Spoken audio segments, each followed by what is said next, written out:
Stuart Burnside is chairman of Wapping Hockey Club. He's an independent trustee for the London Youth Games and was England Hockey Volunteer of the Season 2013-14. Stuart is here today in the studio to talk about exciting projects being developed and delivered by Wapping Hockey Club. Thank you and welcome to the Sports Show. Thanks very much for having me on. It's great to be here.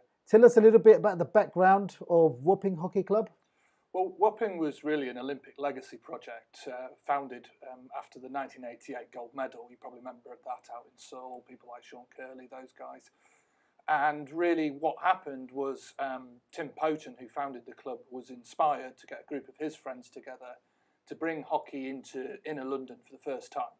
So before that point, there was really no sort of true urban hockey clubs. There was no hockey in Tower Hamlets. There was a little bit of provision in schools, but no real clubs.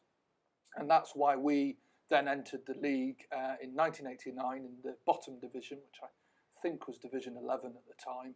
And we've been fighting our way up ever since. Is hockey a popular sport? It is. It's really growing in participation. I think, you know, obviously the dominant team sport is football. I think it benefits from that you can play it anywhere and play on grass. But hockey really, I think, in terms of sports, is probably about fifth or so behind more single participant sports like cycling and swimming are very popular. But in team sports, right up there. The other interesting thing with hockey is it's the most gender neutral sport in the country. Okay. So it's roughly 50-50 participation between men and women. And that, I think, helps drive the numbers. And one of the other great characteristics of hockey is that the nature of the game is such that you can play it with quite a wide age range. So people talk about the hockey family because it's actually not uncommon for son and father to be able to play on the same team because actually the compensation of the speed of youth, whereas the skill and experience of age in the different positions mean that you can actually get quite a good range of people together.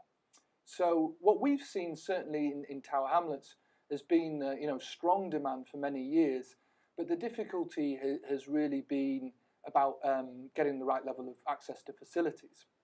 Hockey these days is played on AstroTurf, and as you know, with other sports like football also wanting to use AstroTurf as well, there's always a big demand for facilities anywhere when you're in this type of urban environment. It's just a fact of life.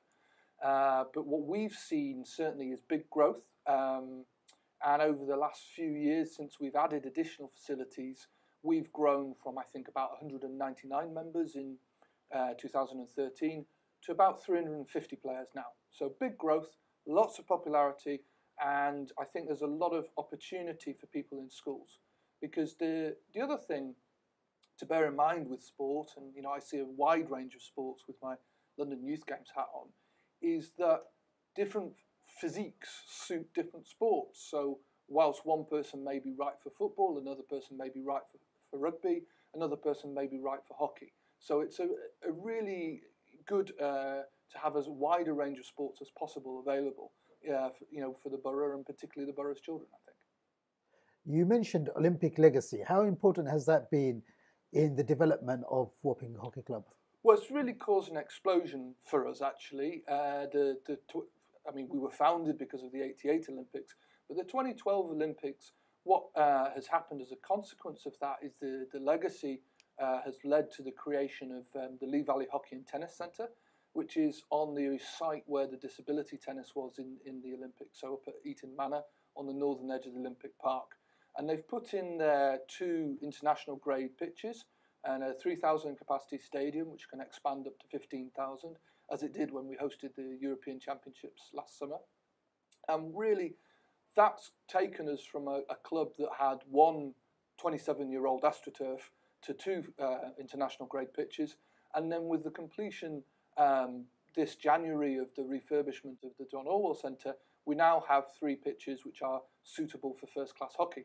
And that's why we've been able to expand first in terms of adult membership, the figures I talked about before, and secondly with our new projects that I've mentioned to you prior to this interview in terms of having a new youth hockey club and also a big focus on making hockey more accessible for people with disabilities. So really, it's very, very exciting times for us. And the standard of the hockey we play is rising. The amount of people that are playing is rising, and the quality of the coaches that we're able to bring into the borough and provide those opportunities is really rising as well. So it's very, very exciting times.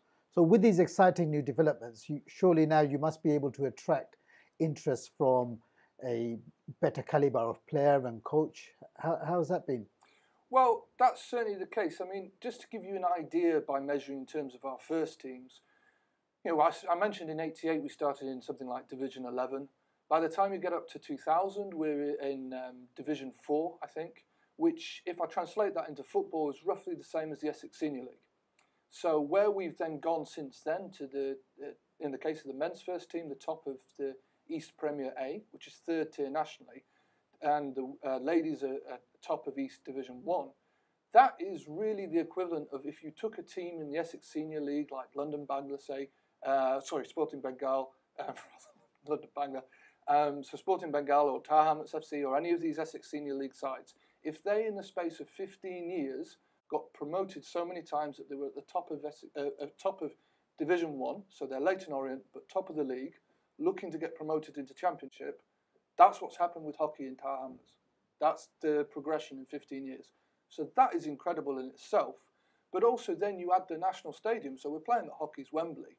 And that means we're attracting people who coach and who play in the current England and GB side to come and help coach people in the borough. So, for example, John Hurst, who coaches the England and GB goalkeepers, Maddie Hinch, who's the England #1, one of the best goalkeepers in the world, Kirsty Mackay, her #2, Al Dick, who used to play for Scotland, Dave Capital, who's the current Welsh #1. These guys are all coming and helping us coach, and just the standard that we are able to offer for people to learn is just rocketed.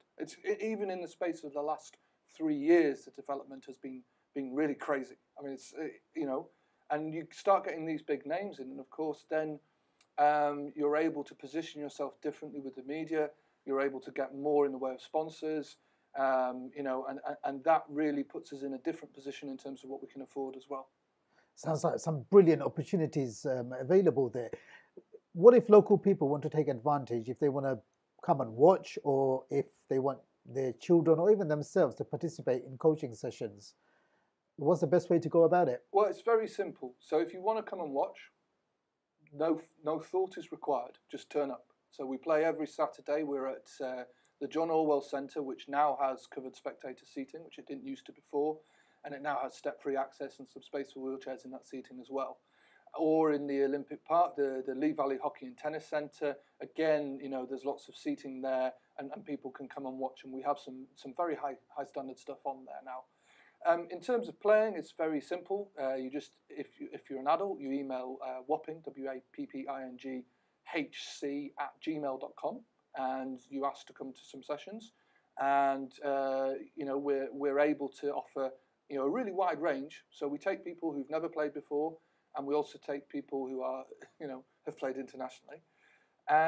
Or if you want your child to be involved, we have a good offering for primary school age children, which is very new. We launched this in January, and you need to email Wapping Kids, which is kids with a double D, because we based it on the piracy of Wapping. So wappingkids@gmail.com. Or if you have a child with disabilities and you're wondering whether we can accommodate them, then yes, of course we can. And that is Wapping Flyers, which is FLYERZ@gmail.com again. And we have a very experienced former child physio who coordinates that for us, Lara. And really what we're doing there is looking at making it an offering that works whether somebody has, say, mild learning disabilities, or whether they need to use a wheelchair, or whatever else. It's really, for us, it's about providing a sport that anybody can play. And really with that, it's just make sure you have enough space and enough pitch time that you can tailor your offering. So in the main club, we have plenty of people with disabilities. We have people who maybe have restricted hearing or this kind of thing. But if someone needs something that's more tailored to them, so let's say they have less muscle strength or something like this, then that's the environment that we're providing that as well. So really, it's for everybody. What's your background in hockey? Well, I'm not very good at hockey. This is the running joke in my club. I've never been good at hockey. I'm reasonably good at administration. So I started playing when I was 11. I played at school. I'm from Yorkshire originally. I played at school, and it was just, you know, in the same way that somebody would play football, except I'm hopeless at football. I've got 2 left feet, so I played hockey instead. And you know, it's something I stuck with. And then, you know, when I moved down to London, I joined Wapping because it was 10 minutes from my flat. And then I've played there since 2004. And, you know, you end up, as you get a bit older, you take some captain roles, and you get a bit older still, and you get into the coaching, and you get into eventually running the club, as has happened with me. How have you found the administration side of things? Well, it's a difficult balance because for us, really, the emphasis is on it being fun. So we're an amateur sport, so we can't take it too seriously. If someone misses training, we're not going to shout at them. It's not that kind of environment. But equally, we're a club that wants to go places. So we want to win, you know, because it's competitive sport. So we want to win our leagues. And that's very clear across the club. So, you know, at the moment we have, in terms of Saturday league sides, we have 10 men's sides and 7 ladies sides. 9 of them are top of the league. So there's a real culture that people want to do well. And, you know, that is a difficult balance because you have to get that right with it still being fun and friendly, and, you know, competition for places can test friendships. But I think we're doing okay so far. And, you know, it's very noticeable that our teams will go and watch other teams' games. So we support each other, and that's a really positive culture. And then in terms of my contribution, it then, you know, as well as setting that tone, it becomes about things like sponsorships. So, you know, you see with the shirts we're wearing, we have JLL there, which is a property company, and they've been incredibly supportive. Their motto is "Ask the World," which is perfect for us because we do ask them the world. And really, what they're looking at there is about aspiration and about opportunity. And for them, you know, the idea that someone, irrespective of background, can get access to really good quality coaching at a fair price and can potentially go on and eventually play for England, that sort of aspiration for us really aligns and works for them. So,